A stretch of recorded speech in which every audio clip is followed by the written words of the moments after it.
सैलाब के बाद कौन सी फसलें महंगी होंगी, किन फसलों की डिमांड बढ़ेगी और कौन सी फसलें काश्त करके किसान ज़्यादा मुनाफा कमाएगा, तमाम मालूमात इस वीडियो में हैं।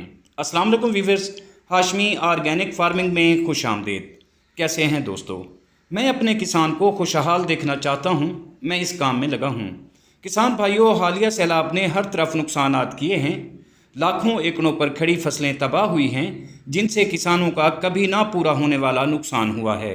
बहुत से जानवर पानी की बेरहम मौजों की नज़र हुए हैं, बहुत सी इंसानी जानों का ज़िया हुआ है।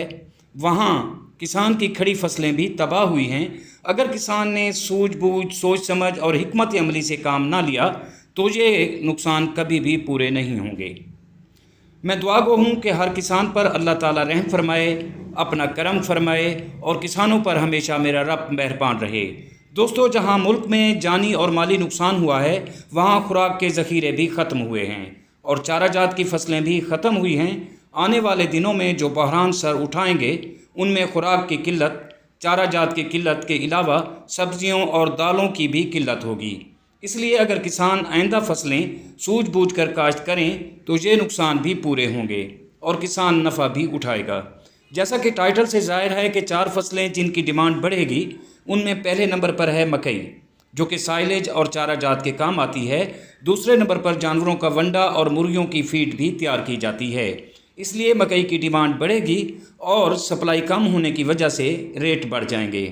दूसरे नंबर पर चावल की खड़ी फसलें तबाह हो गई हैं, जिससे चावल महंगा होगा और इसकी डिमांड बढ़ेगी।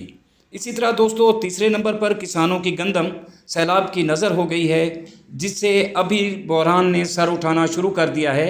गंदम का अभी से जो रेट है वो 4000 तक बढ़ गया है और आइंदा भी गंदम के बहरान का खदशा है।